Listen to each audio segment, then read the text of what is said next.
Cette émission est une production de la télévision régionale des Moulins.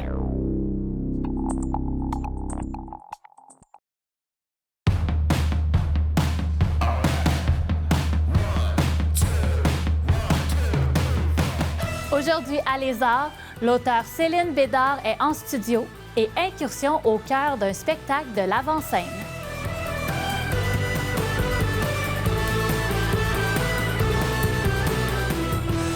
Bonsoir et bienvenue à Les Arts. Je suis Maude Ravenel en remplacement de Patricia Huard. L'auteure lanaudoise Céline Bédard vient tout juste de sortir son 7e roman. Ce dernier s'intitule Le Verger des Confidences, un récit qui nous plonge au cœur d'une histoire d'adoption et de secrets familiaux. Elle est avec nous ce soir pour nous parler de ce roman. Bonsoir. Bonsoir. Donc, merci de l'invitation. Bien, ça fait plaisir. Vous avez écrit ce roman, votre 7e roman. Exact. Ce n'est pas rien. Non. Racontez-nous un peu là, les grandes lignes de ce roman, parce que c'est beaucoup une histoire d'adoption, des histoires d'amour. C'est une histoire très humaine. Très humaine. En fait, le personnage principal, Simon, est à la recherche de ses parents biologiques. Comment il l'a su? Il a toujours su qu'il était adopté, ou à peu près, mais il ne s'est jamais posé la question. Et tout d'un coup, la crise de la quarantaine, des problèmes avec son couple, il se dit, tiens, je veux retrouver mes parents. Sa mère est au Honduras, pris dans un coup d'État, ne peut pas revenir. Donc, il l'appelle, puis elle lui dit, écoute, j'ai pas envie de t'expliquer ça à 6000 km de distance. Attends, je reviens. Dès qu'on s'assoit ensemble, je te parle. Mais en attendant, va voir ta grand-mère maternelle et ton autre grand-mère, l'artiste peintre, pour commencer à démêler les choses. Pourquoi j'irais voir mes grands-parents? Je veux savoir qui est... parce que ta grand-mère maternelle était là avec nous. Elle nous a beaucoup aidés quand toi, tu es arrivé. Donc, elle va pouvoir te... Et c'est comme ça que ça commence. Et évidemment, le couple va moins bien. Sa conjointe veut rechercher son ex-compagnon. Une copine se sépare, demande l'aide de Simon pour acheter un terrain, une petite fermette pour élever son petit garçon de 4 ans. Et c'est comme ça que ça arrive. C'est comme ça. Fait que beaucoup de choses qui se passent en même temps. Beaucoup. Comment vous développez vos personnages? Sincèrement, quand j'écris, j'ai pas de plan. C'est-à-dire que j'ai une idée dans la tête et quand j'ai besoin d'un personnage colérique, eh bien, je prends quelqu'un que je connais, je change le nom, le physique, etc., et je l'intègre. Je me prends une note. Bon, Gilles, un tel, c'est mon colérique. Quand j'en ai besoin, je le reprends.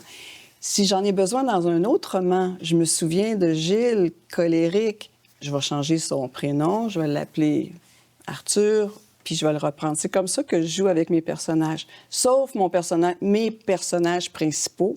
Ça, c'est vraiment la base de chacun des livres qui sont totalement différents. Donc, j'ai un pervers narcissique dans un de mes livres, mon livre qui s'appelle « Mon père, mon meilleur ennemi ». Alors, c'est un jeune homme que son père... À 23 ans, il a appris que son père n'était pas son père. Donc, et il a compris pourquoi il avait été... pourquoi on l'avait traité de cette façon-là. Bref, il réalise que son père est un pervers narcissique, son père d'adoption. Et j'étais en train d'écrire et mon mari arrive. Et j'étais tellement dans mon livre que j'ai fait comme... Ah, mais non, c'est mon mari, c'est pas mon personnage, mais j'étais avec mon personnage. Fait que quand vous écrivez, vous rentrez tellement dans l'histoire que vous laissez un peu prendre. Est-ce que, un peu comme si l'imaginaire devenait réel? Oui, c'est-à-dire que je vis avec mes personnages tout le long que j'écris le livre. C'est-à-dire, ils sont avec moi. Je vais aller dans un restaurant, puis là, je me pose la question, comment Simon trouverait le repas? Est-ce qu'il aimerait? C'est tout ça. Je vais tout le long de l'écriture du livre. Mais après le livre, je les abandonne pas. Ils sont plus avec moi, mais je me souviens d'eux. Oui, ils vivent avec moi. Et Dans ce livre, bon, il y a l'histoire d'adoption. On sait qu'il y a plein de personnes qui ont été adoptées, puis on en parle. Puis il y a aussi, vous avez été mettre aussi la diversité parce qu'il y a un couple et elles sont lesbiennes. Et c'est quand même rare qu'on en voit dans la littérature. Oui, vous me le faites remarquer, mais pour moi, ça fait partie de la vie, ça fait partie de la réalité et je pense que c'est important de le présenter. Puis j'en ai autour de moi, alors pour moi, c'était facile de les amener dans le livre. Et là, on parle justement de Simon. Dans chacun de vos livres, il y a un peu une petite partie de votre histoire à vous. Oui. Est-ce que Simon, il y a une partie de vous à l'intérieur de lui? J'ai été adoptée. J'ai appris de la même façon que Simon va apprendre qu'il est adopté, de la même façon que je l'ai, moi, appris. Donc, oui, il y a toujours ce côté-là, réalité. Et moi, j'ai pas eu à chercher mes parents biologiques. Je l'ai su très tôt qui étaient mes parents biologiques. Donc, et je les connais et je connais mes frères, mes sœurs. Je suis la 5e d'une famille de 7 enfants. Donc, pour moi, ça fait partie de ma réalité. Puis c'est pas comme lui qui dit, ben là, je veux les connaître, sinon je pourrais plus vivre, je pourrais plus fonctionner. Est-ce que vous faites beaucoup de recherches pour parvenir à comprendre comment les personnes se sentent lorsqu'ils vivent ces situations-là ou encore des recherches historiques? Est-ce qu'il y a une partie, avant de commencer à rédiger, que vous consacrez à la recherche? Je le fais au cours de la rédaction. Donc, un des personnages, Solveig, est né en 1925. Elle a vécu à Danzig, puis après ça à Berlin. Donc, tout le mouvement de la guerre, toutes les choses qui se sont passées, j'ai toujours un point, je vais chercher la référence. Et d'ailleurs, les références sont dans le livre, à la fin du livre. Toutes les références des situations historiques, c'est très important pour moi. J'invente rien. La situation au Honduras, quand il y a le coup d'État, le coup d'État s'est passé en 2008, le véritable coup d'État du Honduras, sauf que j'en avais besoin dans mon livre, donc mon livre se passe en 2003, donc je l'écris qu'il s'est passé en 2008, mais pour la situation, j'avais besoin d'un coup d'État, j'avais besoin de retenir la mer à l'extérieur. Pour pas qu'elle puisse revenir au Québec. Exactement, exactement, et qu'il soit obligé de chercher ailleurs qu'avec sa mère adoptive. Ce livre, je vous félicite, c'est votre premier livre qui est dans une maison d'édition. Vous avez fait les autres livres, les 6 autres ont été en auto-édition. Oui. Comment c'est à être dans une maison d'édition? C'est extraordinaire. On travaille avec des professionnels. Les gens sont là pour nous guider. J'ai adoré ça. J'ai adoré l'expérience. Le Bouquin-Bec, c'est une maison d'édition qu'on dit à compte d'auteur. Donc, tous les frais sont payés par l'auteur, contrairement à une maison d'édition qui est à compte d'éditeur. Et la différence, c'est surtout ça. Sinon, le reste, à part la somme... Mais ça reste pratique, justement, pour vous ouvrir les portes dans les bibliothèques, dans les librairies. Tout à fait. D'être reconnu par les pairs, moi, je trouvais ça très important, surtout après le 7e. Là, je me suis dit, il faut que je puisse, ne serait-ce que appartenir à l'UNEC, l'Union des écrivains et écrivaines du Québec. C'est très important parce qu'à ce moment-là, on peut aussi faire partie de la liste des auteurs d'une MRC, comme la MRC d'Autrey. Avant ça, je pouvais pas. J'étais pas considérée comme un auteur. Donc, et même les gens me disaient, oui, mais Céline, comment ça se fait qu'on peut pas acheter ton livre en librairie? Comment ça se fait que ça devient compliqué? Alors que celui-là, n'importe quelle librairie, vous le demandez. Je fais partie du catalogue des libraires. Donc, les gens peuvent le demander dans n'importe quelle librairie. Ils sont obligés de le faire venir. À moins que ça soit compliqué, mais je pense pas. Je pense qu'une fois que c'est demandé par un lecteur... Il pourra l'avoir. Oui. Et là, vous avez un projet pour ce livre-là. Vous voulez aller le vendre en France. Oui. Pourquoi conquérir l'Europe? Parce que j'y ai beaucoup d'amis, surtout en France. Et ma fille vit en Europe depuis une vingtaine d'années. elle a habité Toulouse et on s'est fait beaucoup d'amis là-bas. Donc, ce serait facile pour moi d'approcher une librairie. Je vous la nommerai pas, au cas que ça fonctionne pas. Mais, et de pouvoir m'installer. Les Français adorent, les Québécois adorent les auteurs québécois et je sais que l'histoire va les passionner. Donc, oui, j'ai mis ça comme projet en 2025. Donc, si on veut se procurer votre livre, Le Verger des Confidences, on peut se rendre dans une librairie et en faire la demande. Ils pourront le commander. Exactement, avec le nom de l'auteur et le titre. Dans les bibliothèques, c'est la même chose, sauf que présentement, il n'est pas encore en bibliothèque. Ça prend, c'est plus long avant qu'il puisse rentrer dans chacune des bibliothèques. Et si la bibliothèque ne l'a pas, ils peuvent le faire venir. Il y a entre-échange de bibliothèque. Bien, un gros merci d'avoir été avec nous, puis je vous souhaite un beau succès avec votre livre, autant au Québec, au Canada qu'en Europe. Bien, c'est moi qui vous remercie. Vous êtes une équipe extraordinaire. J'ai adoré ça.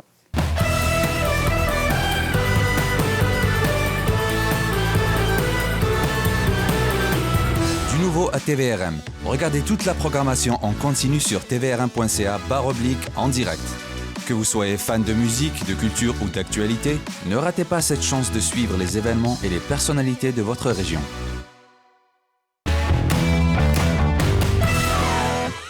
La série de spectacles L'Avant-scène donne la chance aux artistes émergents de se faire connaître dans la région de Lanaudière. Ils ont lieu une fois par mois à la Valtrie, à la salle de spectacle Garage à Simon. L'Avant-scène, ça existe depuis 1 an et demi. C'est quoi exactement ce projet? C'est une série de 10 spectacles dans l'année où on met vraiment à l'avant-plan les artistes de la relève. Donc, on fait un appel de candidature, on fait circuler ça parmi les producteurs, parmi les réseaux, parmi les artistes.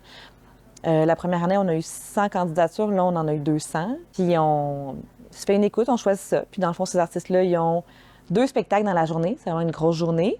On va à l'école Pierre de Lestage, il y a un spectacle de 30 minutes sur l'heure du dîner. Après, on revient ici à la Chasse-Galerie, puis il y a un spectacle en soirée. Pourquoi c'est important d'aller justement à l'école secondaire? Bien, on trouve ça vraiment important de former les publics de demain. On trouve ça vraiment important qu'ils puissent avoir accès. On le remarquait l'année dernière quand on a commencé à y aller. Il y a des jeunes qui n'avaient pas vu de spectacle en présentiel. Il y a des jeunes qui connaissaient moins la musique québécoise, la musique francophone. On trouve ça vraiment important de leur donner l'opportunité de le voir. On voit une différence entre l'année passée et cette année. Là, ils sont habitués. Ils savent comment se comporter dans une salle de spectacle. Ils sont un super bon public. Ils viennent voir les artistes après, ils viennent les rencontrer. Fait qu'on voit vraiment l'impact que ça a.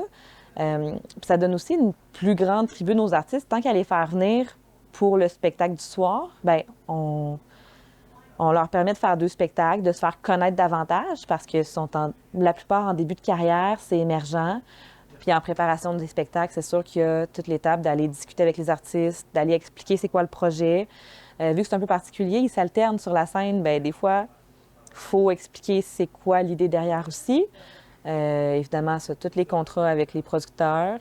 Donc, il y a quand même pas mal de travail en amont. Moi aussi, je fais la conception des affiches pour le projet. Des bannières, donc il faut aussi aller mettre en vente, aller créer la billetterie, aller promouvoir le projet autant que possible, aller chercher des gens qui sont des adeptes de musique émergente. Quand c'est les journées de l'avant-scène, c'est quand même des grosses journées. C'est quoi les tâches que tu as à faire le jour J? Bien, dès qu'on quitte l'école, on s'en vient directement ici. Moi, maintenant, je m'occupe aussi du bar. Là, c'est, le Garage à Simon, c'est notre nouvelle salle. C'est tout petit. J'ai un technicien qui est là. Fait qu'à 2, on fait... on gère pas mal la soirée. Fait que quand je suis là, bien, je m'occupe de monter la salle, d'avoir les tables, d'avoir les chaises. Pendant que les artistes s'installent sur le stage, bien, je m'occupe d'un petit peu tout nettoyer, préparer mon bar, préparer la caisse, être sûr que tout est accueillant pour le public. Si on a une affiche qu'on met en avant, je vérifie un petit peu c'est quoi l'état, c'est quoi le nombre de spectateurs qui s'en viennent, le nombre de billets de faveur. C'est d'un peu préparer ça, là, comme si je recevais le monde chez nous. C'est vraiment le fun. T'es technicien de son pour le Garage à Simon. Exactement. Une journée comme aujourd'hui, lorsqu'il y a le spectacle avant-scène, comment ça se passe? C'est quoi que tu dois faire, toi, dans une journée pour être sûr que le show, le soir, soit parfait? Bien, j'arrive puis j'ouvre les équipements, je m'assure qu'ils marchent. Ça, c'est la première chose à faire, c'est s'assurer que tout marche. Ensuite, je teste le son, voir s'il sonne bien. C'est-à-dire, je mets des tunes que je connais. Je connais par cœur la tune, je sais comment elle sonne. Puis je m'assure, je balance tout le niveau de son, voir si tout est correct puis si c'est à mon goût. Ensuite de ça, j'accueille les musiciens, je les place avec leur moniteur, leur micro en avant. Je fais des tests de son. Ensuite, on va manger, puis après ça, c'est le show. Puis quand on parle de test de son, c'est quoi exactement un test de son? Ça sert à quoi? Qu'est-ce qu'on va aller vérifier dans un test de son? On veut s'assurer, premièrement, que l'instrument marche, qu'on a du son qui sort. Deuxièmement, qu'il sonne bien. Parce que quand il est... Comment je pourrais dire ça simple? Quand il est flat, c'est-à-dire l'instrument, il arrive comme il sort, des fois, ça sonne pas toujours bien. Fait qu'il faut travailler un petit peu les fréquences de son pour qu'on arrive à un bon niveau de son. Puis aussi, le volume, c'est très important. Fait que les fréquences et le volume, c'est les deux choses à regarder. Ouais. Sur la scène, c'est aussi toi qui es responsable de mettre les équipements. Oui, exactement. Donc, première chose que je fais, c'est que je place les moniteurs. Les moniteurs, c'est les boîtes de son que les musiciens ont pour s'entendre jouer eux-mêmes. Parce que ce qu'ils jouent pour les spectateurs, ils s'entendent pas bien. Ça prend une petite boîte de son avant eux pour qu'ils puissent s'entendre jouer, bien sûr. Ensuite, je place les micros, tout ce qu'ils ont besoin. Des micros de voix, des micros de guitare, des micros de batterie. Je place tout. Ensuite, je les branche, bien sûr, pour que ça arrive à ma console ici. Puis ensuite, que tout est branché, bien là, je me dis, test de son, on est prêt, on commence. Fait que là, je fais chaque musicien, un après l'autre, leur tour, puis et voilà. L'amour ne suffit pas, on le verra dans quelques mois. Le coup de soleil polira. Je t'en prie, oublie pas. Tu as décidé de participer à l'avant-scène. Ça a été quoi ta motivation pour t'inscrire? Oui, bien, je trouvais ça intéressant, l'idée de la médiation avec les jeunes aussi, puis de tout le temps, comme artiste émergent, de rencontrer d'autres artistes émergents. C'est vraiment intéressant, je trouve, comme dans une démarche. Aujourd'hui, tu es accompagnée par Camille. Comment cette rencontre-là s'est faite entre vous? Dans le fond, on s'est rencontrés cet été dans un camp pour auteurs, compositeurs, interprètes qui était à Saint-Raymond, où on a été là pendant 4 jours, puis tous les participants devaient écrire une chanson, puis on faisait un concert ensemble à la fin. Puis il y a quelqu'un dans la foule, dans les participants, qui a comme lancé il me semble que ta toune, elle serait belle avec du corps français, Cynthia. Mais personne ne savait que moi, j'en jouais. Puis là, j'ai dit, j'en ai un dans le char. Fait que c'est comme ça que c'est compliqué. Surprise toute la semaine qu'on était là. J'étais allée le chercher, puis j'ai embarqué sur sa toune, puis c'était vraiment le fun. Fait que c'est ça qui a mené là, à la suite des choses. J'ai eu envie de monter un show avec elle ensuite. Puis c'est notre première fois qu'on monte sur scène ensemble. Fait que... Mon corps se fend à la chaussée glacée. Je suis cette route qui voudrait être tracée. Les artistes qui viennent à l'avant-scène souvent vont faire des collaborations. Est-ce que vous connaissiez déjà avant d'arriver aujourd'hui? Parce que vous avez décidé de faire une collaboration lors du spectacle qui aura lieu ce soir.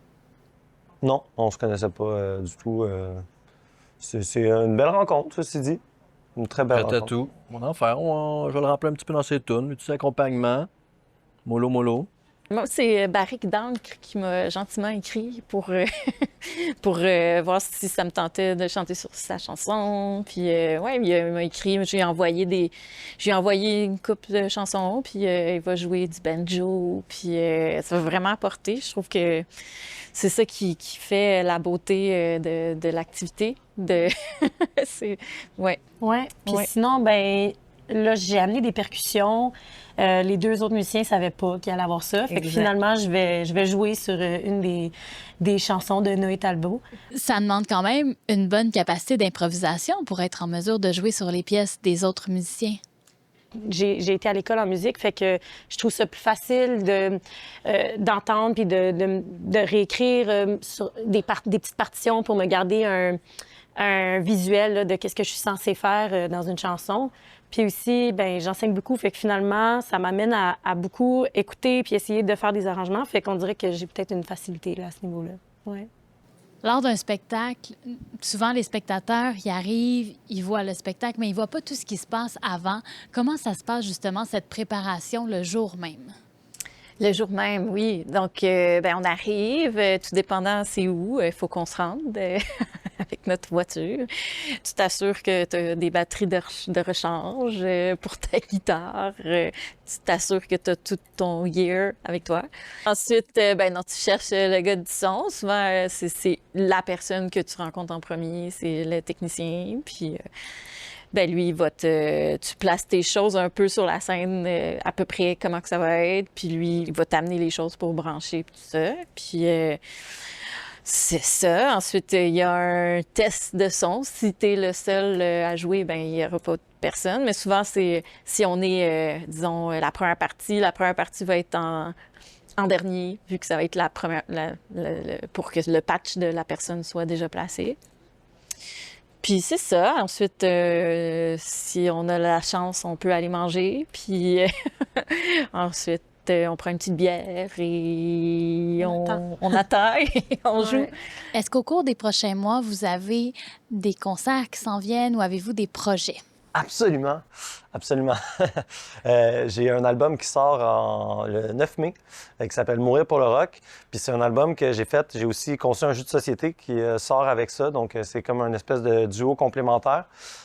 Puis c'est mon 4e album, donc je suis vraiment content. Puis le jeu de société aussi, c'est vraiment quelque chose de cool. On a un éditeur pour le jeu de société, donc ça va se trouver partout dans les boutiques de jeux aussi. Fait que je suis vraiment content, c'est un super duo.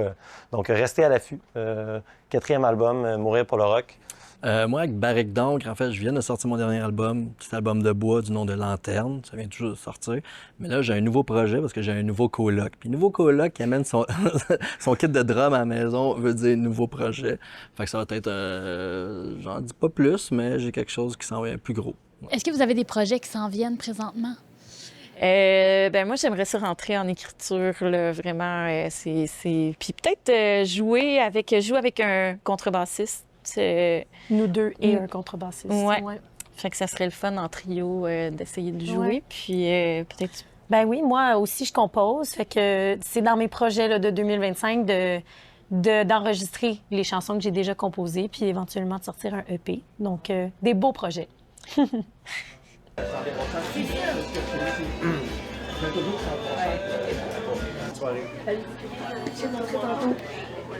Oublié, c'est tout seul, loin du front. Je pourrais prendre le blanc de te garder à la maison. La job a dû se passer, toi, je n'ai pas su te partager. J'avoue, je suis envieux de ces gens qui ont le bonheur facile, ça vaut chaque bouffée d'air.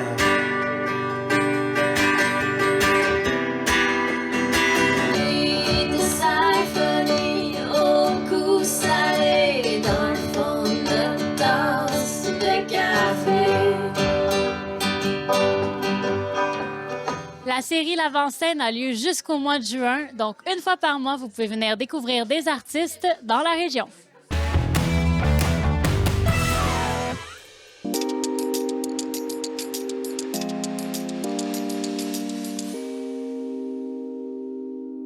Bonjour, mon nom est Anne Gussiardi, je suis directrice de communication jeunesse et je vous souhaite la bienvenue à cette capsule littéraire qui est dédiée aux adolescents, la plupart des livres que je vous présente aujourd'hui.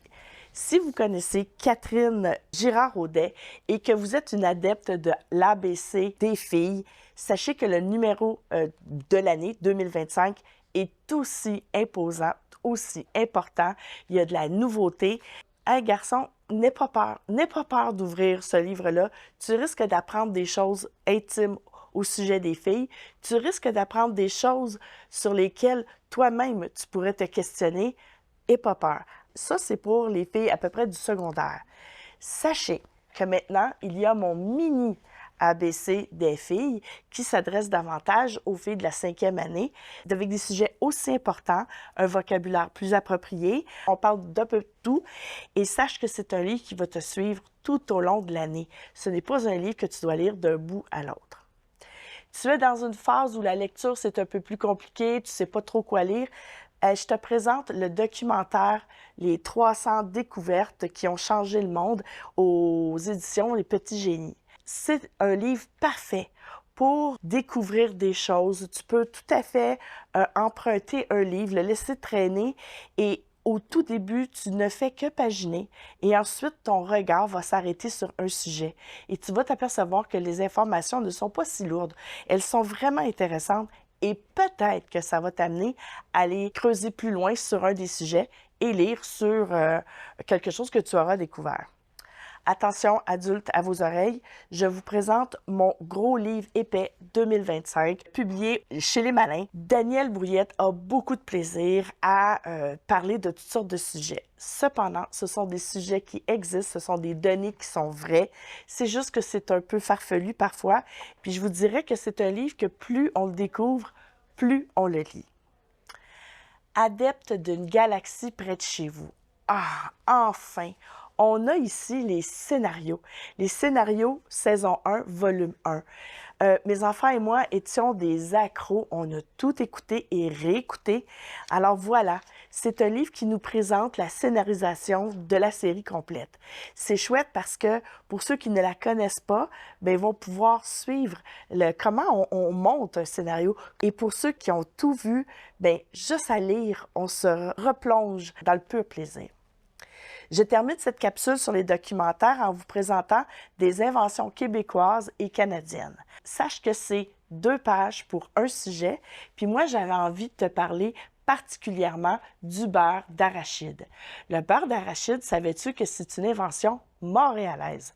Oui, c'est un médecin qui voulait faire manger ses malades et il savait très bien que l'arachide était une très bonne source de protéines. Donc, ça pouvait étouffer. Il s'est mis à broyer et à en faire un beurre. Il n'a pas pu demander donc les droits. C'est un Américain qui l'a, mais c'est pas grave. C'est une maison d'édition qu'on doit la découvrir parce que on simplifie les découvertes, on simplifie les choses et tout ce qu'il y a là-dedans, c'est du véridique. Savais-tu que 91% des Canadiens mangent du beurre de pinot? Allez, je te souhaite bonne lecture et sache que la lecture, c'est la liberté. Voilà qui conclut l'épisode d'aujourd'hui de Les Arts. Je vous rappelle que vous pouvez voir toute notre programmation sur tvrm.ca ou encore sur YouTube à TVRM 609. N'oubliez pas de vous abonner à notre infolette pour ne rien manquer de nos actualités. Patricia vous retrouve la semaine prochaine et d'ici là, je vous souhaite une excellente semaine.